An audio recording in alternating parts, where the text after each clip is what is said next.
Of the people, by the people, for the people. ప్రజల చేత ప్రజల కొరకు ప్రజలే ఎన్నుకునే ప్రభుత్వ విధానాన్ని ప్రజాస్వామ్యం అంటారు. 1863 నవంబర్ 19న నాటి అమెరికా అధ్యక్షుడు అబ్రహం లింకన్ ప్రజాస్వామ్యం గొప్పదనాన్ని నిర్వచిస్తూ చేసిన వ్యాఖ్యలివి. ఆ తర్వాత ఎప్పుడో 84 ఏళ్లకి స్వాతంత్ర్యం సాధించిన భారతదేశం అలాంటి అమెరికా కన్నా అద్భుతంగా ప్రజాస్వామ్యాన్ని అమలు చేస్తోన్న దేశంగా సగర్వంగా ప్రపంచ దేశాల ముందు నిలబడింది.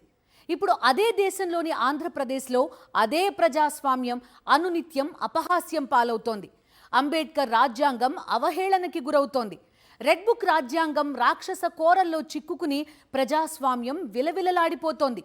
ప్రశ్నిస్తే నేరం, ప్రభుత్వ అసమర్థతని ఎత్తి చూపితే ద్రోహం, ప్రభుత్వ నిర్ణయాలపై విశ్లేషణ చేస్తే పాపం, పైశాచిక పాలనను ఎండగడితే నేరం, దాడులు, హత్యలు, అత్యాచారాలు, తప్పుడు కేసులు, అక్రమ అరెస్ట్ల సాక్షిగా పాలకుల నియంతృత్వం వికటాట్టహాసం చేస్తుంటే ఎల్లో వైరస్ సోకిన ప్రజాస్వామ్యం కొన ఊపిరితో కొట్టుమిట్టాడుతోంది. దీనిపైనే ఇవాల్టి మ్యాగజైన్ స్టోరీ. కనిపించే 3 సింహాలు చట్టానికి, న్యాయానికి, ధర్మానికి ప్రతీకలైతే కనిపించని 4వ సింహమేరా ఈ పోలీస్ అంటాడు ఒక సినిమాలో కథానాయకుడు. అది రియల్ లైఫ్లో. కానీ రియల్ లైఫ్లో సీన్ వేరేలా ఉంది. ఆంధ్రప్రదేశ్లో చట్టాన్ని కాపాడాల్సిన పోలీసులే ఏలిన వారికి జీ హుజూర్ అంటూ పౌర హక్కుల హననంలో బిజీ అయిపోయారు. ప్రజలు, ప్రతిపక్షాల దగ్గర కర్కశత్వానికి ప్రతీకలుగా నిలుస్తోన్న ఖాకీలు పాలకుల దగ్గర మాత్రం బానిసత్వానికి నిలువెత్తు నిదర్శనంగా వ్యవహరిస్తున్నారు. శాంతి భద్రతల పరిరక్షణ కన్నా రెడ్ బుక్ రాజ్యాంగం అమలే తమకు ముఖ్యమంటున్నారు. పచ్చబాస్ల కుట్రలకు కూత పెడుతూ పరవశించిపోవడంలో ఉన్న ఆనందం మరెందులోనూ దొరకదని నిస్సిగ్గుగా తమ చర్యలతో చాటుకుంటున్నారు. చివరికి హింసాత్మక రాష్ట్రంగా పేరు పొందిన బీహార్కి కూడా అరాచకం ఎలా ఉంటుందో చూపించారు ఏపీ పోలీసులు. అంతా రెడ్ బుక్ రాజ్యాంగం మహిమ. ఆంధ్రప్రదేశ్లో చీకటి పాలన వికటాట్టహాసం చేస్తోంది. పౌర హక్కుల హననాన్ని ఒక ఉద్యమంలా కొనసాగిస్తున్న కూటమి ప్రభుత్వం ప్రజాస్వామ్య స్ఫూర్తికి పాతరేస్తూ చెలరేగిపోతోంది. చట్టాలను చట్టబండలు చేస్తూ ఏలిన వారి కుట్రలకు పదును పెడుతూ ఖాకీలు పరవశించిపోతున్నారు. ప్రశ్నిస్తే నేరం, ప్రభుత్వ నిర్ణయాల్లో లోపాలను, పాలనలో వైఫల్యాలను ఎత్తి చూపితే ద్రోహం, అసలేం చేయకపోయినా ప్రతిపక్ష పార్టీలో కీలక నేతగా ఉంటే నేరం, వాళ్లపై తప్పుడు కేసులు, అక్రమ అరెస్టులతో విరుచుకుపడిపోతోంది పైశాచిక ప్రభుత్వం. దాడులకు ప్రేరేపిస్తూ, ఖాకీల సాక్షిగా దాడులను ప్రోత్సహిస్తూ ప్రజాస్వామ్యాన్ని వెక్కిరిస్తోంది. హామీల అమలు లేదు, సంక్షేమం ఊసు లేదు, అభివృద్ధి ధ్యాస లేదు. ప్రజలను, ప్రతిపక్ష నేతలను, మొత్తం సమాజాన్ని భయభ్రాంతులకు గురి చేయాలన్న రాక్షసత్వం తప్ప, పగ సాధించాలన్న యావ తప్ప గత 21 నెలలుగా ఏపీలో జరిగిందేం లేదు. శాంతి భద్రతలను పూర్తిగా పచ్చ గూండాలకు వదిలేసి పాలకులు ఆటవిక పాలనకి కేర్ అడ్రస్ గా ఆంధ్రప్రదేశ్ ని మార్చేశారు. కూటమి పాలకుల కుట్రలకు కూత పెడుతూ తెగ పరవశించిపోతున్నారు పోలీసులు. గత 21 నెలలుగా తప్పుడు కేసులు, అక్రమ అరెస్టులతో రెడ్ బుక్ రాజ్యాంగాన్ని అమలు చేయటమే ధ్యేయంగా పనిచేస్తున్న ఏపీ పోలీసులు అరాచకాలకు సరికొత్త అర్థం చెప్తున్నారు. చివరకు హింసాత్మక ఘటనలు ఎక్కువగా జరిగే రాష్ట్రాల జాబితాలో తొలి వరుసలో ఉండే బీహార్కి కూడా అరాచకం అంటే ఎలా ఉంటుందో చూపించారు మన పోలీసులు. అయితే అదే బీహార్ పోలీసులు అసలు పోలీసింగ్ అంటే ఏంటో ఆంధ్రప్రదేశ్ ఖాకీలకు రుచి చూపించారు. రెడ్ బుక్ రాజ్యాంగ వేధింపులను బీహార్లో కూడా అమలు చేసేందుకు బరితెగించిన ఏపీ పోలీసులు ఘోర పరాభవానికి గురయ్యారు. డిప్యూటీ స్పీకర్ రఘురామకృష్ణరాజు ఇచ్చిన ఫిర్యాదుపై అక్రమ కేసు నమోదు చేసిన ఏపీ పోలీసులు తొలి నుంచి బరితెగించి వేధింపులకు పాల్పడుతూనే ఉన్నారు.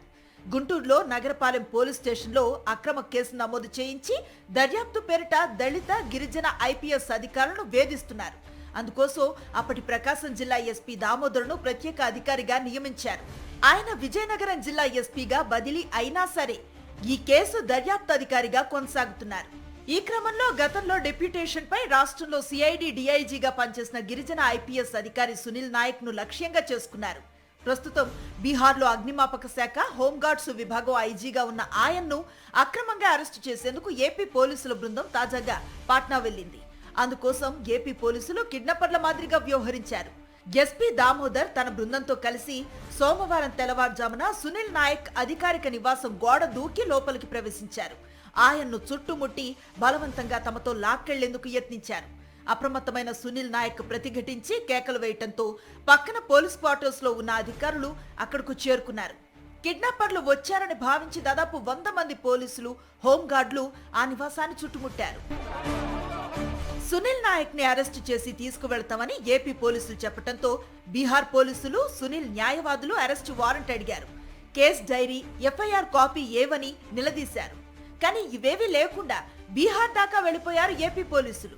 ఎందుకంటే రెడ్ బుక్ రాజ్యాంగంలో ఎత్తుకొచ్చేయటం, తప్పుడు కేసులు పెట్టడం, అక్రమంగా అరెస్టు చేయటం తప్ప ఇంకేం ఉండవు కదా.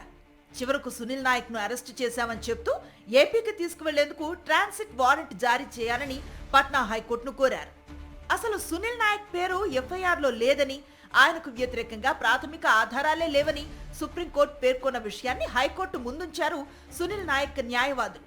దీంతో పట్నా కోర్టు సునీల్ నాయక్ కు అనుకూలంగా ఆదేశాలు జారీ చేసింది. ఆయన్ను అరెస్టు చేసేందుకు అనుమతించేది లేదని తేల్చి చెప్పింది. సీనియర్ ఐజీ స్థాయి అధికారిని కిడ్నాప్ చేసేందుకు ప్రయత్నించిన ఏపీ పోలీసులు దేశం ముందు మరోసారి ఆంధ్రప్రదేశ్ పరువు తీశారు. ఇదే సమయంలో ఏపీ పాలకులు, పోలీసులు తనను వేధిస్తున్న తీరుపై స్పందించారు సునీల్ నాయక్. తాను ఎస్టీగా పుట్టటమే నేరవా అంటూ ఎక్స్ లో పోస్ట్ చేశారు. ఉన్నత ఉద్యోగాల్లో చిన్న కులాల వారు ఉంటే తట్టుకోలేరా?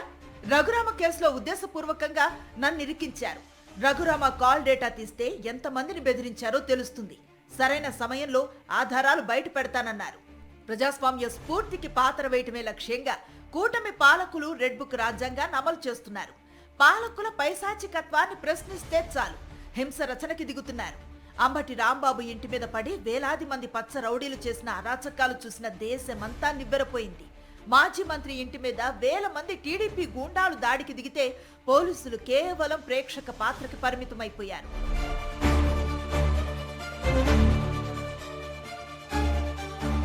ఏదో 5-6 నిమిషాల పాటు క్షణికావేశంలో చేసిన దాడి కాదిది. 5-6 గంటల పాటు పచ్చముక్క దాడిని కొనసాగించింది. ఏపీలో జంగిల్ రాజును చంద్రబాబు నాయుడు నేతృత్వంలో కూటమి ప్రభుత్వం ఏ స్థాయిలో నడుపుతుందో చెప్పటానికి అంబటి రాంబాబు నివాసం మీద దాడి చిన్న ఉదాహరణ. ఆ తర్వాత జరిగిందేంటి?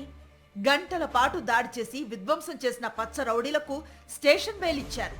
అంబటి రాంబాబు మీద తప్పుడు కేసులు పెట్టి 18 రోజులు జైల్లో పెట్టారు.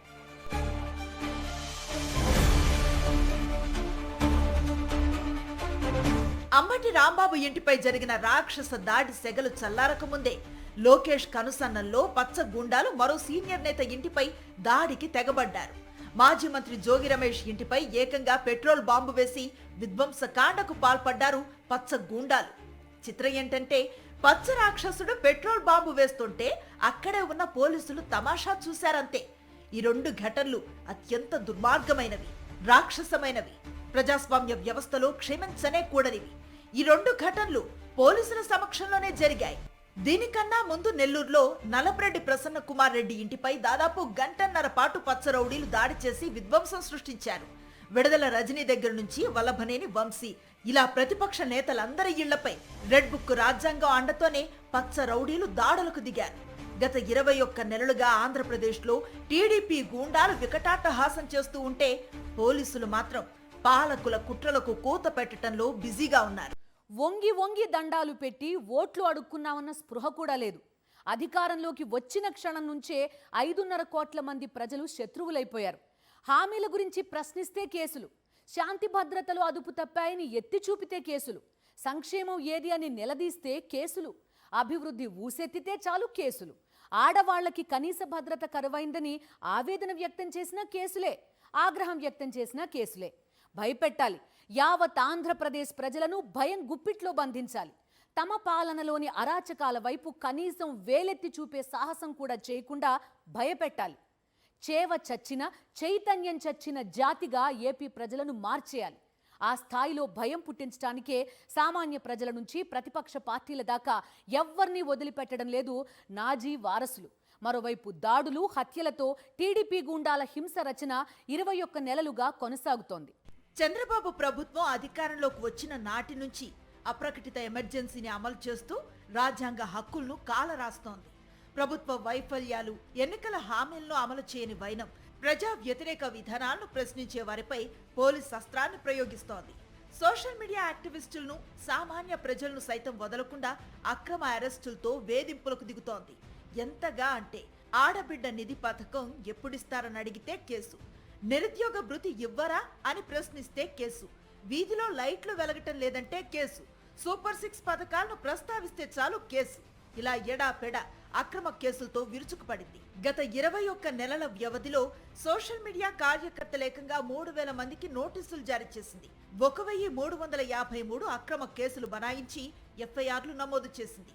1067 మంది సోషల్ మీడియా యాక్టివిస్టులను అక్రమంగా అరెస్టు చేసింది. దేశంలో ఎమర్జెన్సీ విధించినప్పుడు కూడా ఉమ్మడి ఆంధ్రప్రదేశ్లో ఈ స్థాయిలో కేసులు నమోదు చేయలేదు. హిట్లర్ దురాగతాలను గుర్తు చేసే రీతిలో చంద్రబాబు అణచివేతలకు పాల్పడ్డారు. అక్రమ కేసులు నమోదు చేయటమే కాకుండా దర్యాప్తు పేరిట వేధిస్తున్నారు.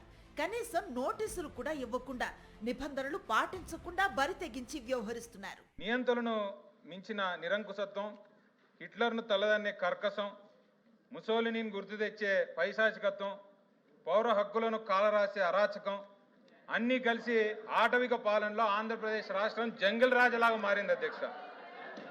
ప్రజల్లో ప్రశ్నించే చైతన్యాన్ని అధ్యక్ష హత్య చేయడానికి పాలకులు శత విధాలుగా కుట్రలు పన్నుతున్నారు అధ్యక్ష. ప్రశ్నించే ప్రతి గొంతుపై అక్రమ కేసుల కత్తిపెట్టి వికటాటహాసం చేస్తుంది ఈ కూటమి ప్రభుత్వం అధ్యక్ష. ప్రభుత్వ వైఫల్యంపై సోషల్ మీడియాలో పోస్టులు పెడుతున్నారని సోషల్ మీడియా యాక్టివిస్టుల మీద గత 20 నెలల్లో దగ్గర 3000 కార్యకర్తలకు నోటీసులు ఇచ్చి 1353 అక్రమ కేసులు పెట్టి 1067 మందిని అక్రమంగా అరెస్ట్ చేశారు. దేశంలో ఎమర్జెన్సీ విధించినప్పుడు కూడా ఉమ్మడి ఏపీలో ఈ స్థాయిలో కేసులు నమోదు కాలేదు అధ్యక్ష. ప్రజల్లో ప్రశ్నించే చైతన్యాన్ని చంపేయాలంటే తప్పుడు కేసులతో, అక్రమ అరెస్టులతో భయపెట్టాలి. అందుకోసం ప్రతిపక్ష నేతల గొంతు నొక్కాలి. దొంగ కేసులతో ఉక్కిరి బిక్కిరి చేసి భయోత్పాతాన్ని సృష్టించాలి. ఇదే రెడ్ బుక్ రాజ్యాంగ సిద్ధాంతం. అందుకే వైఎస్ఆర్సీపీ నేతల మీద వరుస తప్పుడు కేసులతో ఆటవిక పాలన వికటాటహాసం చేస్తూనే ఉంది. 2014-19 మధ్య లిక్కర్ స్కామ్ చేసి అడ్డంగా దొరికిపోయి ఆ కేసులో బెయిల్ మీదున్న సీఎం చంద్రబాబు గత ప్రభుత్వంలో జరగని స్కామ్ జరిగిందంటూ కుట్ర చేసేశారు. తప్పుడు కేసులతో, అక్రమ అరెస్టులతో విషం కక్కుతున్నారు. ఈ కేసులో చెవిరెడ్డి భాస్కర్ రెడ్డి, మిథున్ రెడ్డిలతో పాటు కక్ష సాధింపు చర్యల్లో భాగంగా చాలా మంది పైన కుట్రలు పన్నింది చంద్రబాబు ప్రభుత్వం. 2014-19 మధ్య చెవిరెడ్డి భాస్కర్ రెడ్డిపై 72 కేసులు పెట్టింది నాటి చంద్రబాబు ప్రభుత్వం. ఇప్పుడు అదే చంద్రబాబు ప్రభుత్వం 230 రోజులు చెవిరెడ్డిని జైల్లో పెట్టింది. కానీ లిక్కర్ స్కామ్ కి సంబంధించి చెవిరెడ్డికి వ్యతిరేకంగా ఎలాంటి ఆధారాలను చంద్రబాబు ఏర్పాటు చేసిన సిట్ సంపాదించలేకపోయింది.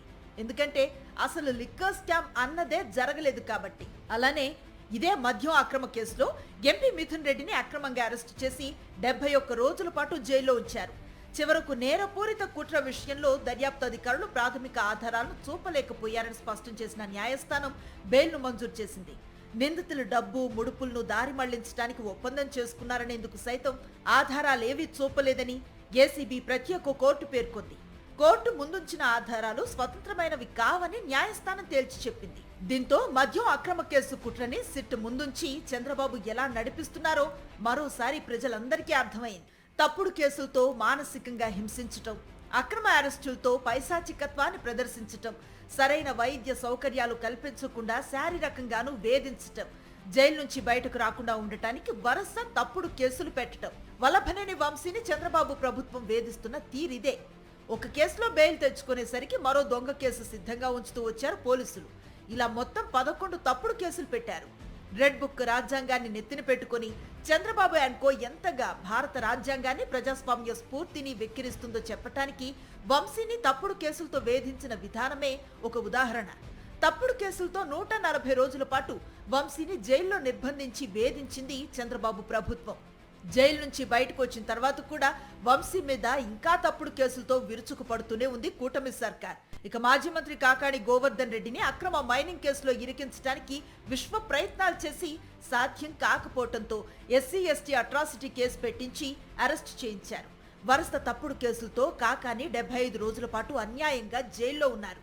ఇలా చెప్పుకుంటూ పోతే ఒకటి కాదు, రెండు కాదు, సామాన్య ప్రజల నుంచి ప్రతిపక్ష నేతల దాకా అందరి గొంతులు నొక్కి తమ ఆటవిక పాలన సాగిస్తున్నారు కూటమి పాలకులు. ఆంధ్రప్రదేశ్ హోంశాఖ మంత్రి మహిళ. ఇది విన్న ఎవరైనా ఆంధ్రాలో ఆడవాళ్ల భద్రతకి ఎలాంటి లోటు లేదనుకుంటారు. వాస్తవానికి జరుగుతోంది మాత్రం వేరు. ఆంధ్రప్రదేశ్లో సాగుతోన్న ఆటవిక పాలనలో ఆమెకి కనీస భద్రత కరవైపోయింది.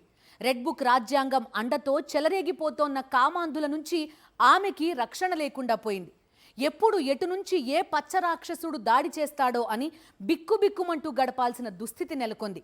మహిళల భద్రత మీద ఏమాత్రం చిత్తశుద్ధి లేని పాలకుల సాక్షిగా పచ్చ కీచకులు ఏపీలో పెట్టరేగిపోతున్నారు. మహిళలపై అఘాయిత్యాలు జరగకుండా చూడ్డంలో ఘోరాతి ఘోరంగా విఫలమవుతున్నా పాలకులకు చీమ కుట్టినట్టయినా లేదు. 21 నెలలుగా ఆంధ్రప్రదేశ్లో ఆటవిక పాలన దుర్యోధన దుశ్శాసన దుర్వినీతి లోకాన్ని తలపిస్తోంది. అడ్డు అదుపు లేకుండా సాగుతున్న అఘాయిత్యాల పర్వంలో యువతులు బాలికల వేదన అరణ్య రోదనగా మిగిలిపోతోంది. నిమ్మకు నీరెత్తినట్లు వ్యవహరిస్తున్న ధృతరాష్ట్ర పాలకులతో మాతృ హృదయాలు ఆవేదనతో కుమిలిపోతున్నాయి. ముఖ్యమంత్రి నిర్లక్ష్యం, హోంమంత్రి ఉదాసీనత, తప్పుడు కేసులు పెట్టడంలో బిజీ అయిన పోలీసులు వెరసి ఆంధ్రప్రదేశ్లో 21 నెలలుగా మహిళల మీద నేరాలు అఘాయిత్యాలకు కారణమవుతున్నాయి. ముక్కుపచ్చలారని పసి బిడ్డల నుంచి బిడ్డల తల్లుల వరకు ఎవ్వరికీ గ్యారంటీ లేదు. ఆడబిడ్డలు స్కూల్కెళ్ళినా, విద్యార్థినులు కాలేజీకి వెళ్ళినా, అమ్మాయిలు ఆఫీసులకు వెళ్ళినా, మహిళలు గడప దాటి అడుగు బయట పెట్టినా, ఎక్కడికెళ్ళినా మృగాళ్ల నుంచి రక్షణ లేని పరిస్థితి. ఆడబిడ్డల రక్షణ కోసం వైఎస్ జగన్ ప్రభుత్వం తీసుకువచ్చిన దిశ వ్యవస్థ, దిశ యాప్, దిశ పోలీస్ స్టేషన్లు, దిశ అధికారులు, సచివాలయానికో మహిళా పోలీస్, ఇలా అన్ని వ్యవస్థలను చంద్రబాబు ప్రభుత్వం నిర్వీర్యం చేసేసింది. దీంతో ఆడబిడ్డల ఆక్రందన అరణ్య రోదనగా మారిపోయింది. ఉమ్మడి ఆంధ్రప్రదేశ్గా ఉన్నప్పుడు కానీ, 2 రాష్ట్రాలుగా విడిపోయిన తర్వాత కానీ తెలుగు రాష్ట్రాలు ప్రశాంతమైన జీవనానికి కేర్ ఆఫ్ అడ్రస్ గా ఉండేవి. అలాంటిది ఇప్పుడు రెడ్ బుక్ రాజ్యాంగం సాక్షిగా ఆంధ్రప్రదేశ్ని అరాచక ప్రదేశ్గా మార్చేసింది చంద్రబాబు ప్రభుత్వం. హోంమంత్రి అనిత ఇన్ఛార్జ్గా ఉన్న విజయనగరంలో మహిళలపై నేరాలు పెరిగాయని, సీఎం సొంత జిల్లాలో 10% నేరాలు పెరిగాయని, ఏపీలో శాంతి భద్రతలు పూర్తిగా క్షీణించాయని వైఎస్ఆర్సీపీ ఎమ్మెల్సీ వరదు కళ్యాణి శాసన మండలిలో ప్రశ్నించారు. రాష్ట్రంలో గంజాయి, డ్రగ్స్, కల్తీ మద్యం ఏరులై పారుతుందంటే దానికి కూడా లెక్కలు చెప్తాను అధ్యక్ష. ఈ ఎన్డీపీఎస్ కేసెస్ చూస్తే షాక్ అయిపోతాం అధ్యక్ష. శ్రీకాకుళం జిల్లాలో ఏకంగా 213% గ్రోత్ ఉంది అధ్యక్ష. నెల్లూరులో 121% గ్రోత్, కోనసీమలో 72%, ఇలా తీసుకుంటే 15 జిల్లాల్లో, తిరుపతిలో 1.3% గ్రోత్ ఉంది అధ్యక్ష. పవిత్ర పుణ్యక్షేత్రమైన తిరుపతిలో కూడా డ్రగ్స్, గంజాయి, అక్రమ మద్యం గ్రోత్ సాధించిందంటే రాష్ట్రం ఎటువైపు వెళ్తుందో అర్థం కాని పరిస్థితిలో ఉన్నాం అధ్యక్ష. ఎవరైనా ఆపదలో ఉంటే పోలీస్ కాల్ సెంటర్కి ఫోన్ చేస్తారు అధ్యక్ష. కానీ పోలీస్ కాల్ సెంటర్ 112లో స్పందించే టైం 26 నిమిషాలు ఉందని అధ్యక్ష. అది నేను చెప్పడం కాదు అధ్యక్ష, సాక్షాత్తు అమిత్ షా గారే చెప్పడం జరిగింది అధ్యక్ష. కూటమి ప్రభుత్వంలో ఎమ్మెల్యేలు వ్యవహరిస్తున్నారంటే ఆర్ఎస్ శ్రీధర్ అనే వ్యక్తి ఎంత దారుణం అధ్యక్ష. మహిళను లోపరుచుకొని అబార్షన్స్ చేయించాడు. 5 సార్లు గర్భవతిని చేసి అబార్షన్ చేయించుకుంటే మోసం చేసి వదిలేశాడు అధ్యక్ష. ప్రభుత్వం ఏం చర్యలు తీసుకుంది అధ్యక్ష? ఒకవైపు శాంతి భద్రతలను పరిరక్షించడంలో చంద్రబాబు ప్రభుత్వం ఘోరంగా విఫలమవుతోంది. మరోవైపు మద్యం, గంజాయి విచ్చలవిడిగా అందుబాటులో ఉండటంతో అత్యాచారాలతో పాటు నేరాల సంఖ్య పెరగటానికి కారణమవుతోంది. ఆంధ్రప్రదేశ్ని మధ్యాంధ్రప్రదేశ్గా మార్చటంలో చంద్రబాబు ప్రభుత్వం ప్రదర్శిస్తున్న చిత్తశుద్ధి అంతా ఇంతా కాదు. మద్యం షాపులు, వాటికి అనుబంధంగా పర్మిట్ రూమ్లు, ఇవి కాకుండా ఇల్లీగల్ పర్మిట్ రూమ్లు, వాటితో ఆగకుండా 75,000కు పైగా బెల్ట్ షాపులు. ఒక్క ముక్కలో చెప్పాలంటే ఏపీలో ఎప్పుడు కావాలంటే అప్పుడు, ఎక్కడ కావాలంటే అక్కడ మద్యం లభిస్తుంది. దానికి తోడు కల్తీ మద్యం, ఆపైనే విచ్చలవిడిగా దొరుకుతున్న గంజాయి. అత్యాచారాలు విపరీతంగా పెరిగిపోవటానికి మద్యం, గంజాయి ప్రధాన కారణాలని ప్రజలు నెత్తి నోరు మొత్తుకుంటున్నా చంద్రబాబు ప్రభుత్వం మాత్రం ఏ మాత్రం పట్టించుకోవటం లేదు. ఎందుకంటే మద్యం మాఫియా, కల్తీ మద్యం మాఫియా, గంజాయి మాఫియా అంతా పచ్చముఠానే. గత 21 నెలలుగా ఏపీలో no law and order, red book రాజ్యాంగమే అసలైన ఆర్డర్ అన్నట్లుగా మారింది. తప్పుడు కేసులు, అక్రమ అరెస్టులు, హత్యలు, అత్యాచారాలతో ఆంధ్రప్రదేశ్ అట్టుడిగిపోతోంది. ఇది ఇవాల్టి మ్యాగజైన్ స్టోరీ. మరో ఇంట్రెస్టింగ్ టాపిక్ తో మళ్ళీ కలుద్దాం. అంతవరకు స్టే ట్యూన్డ్.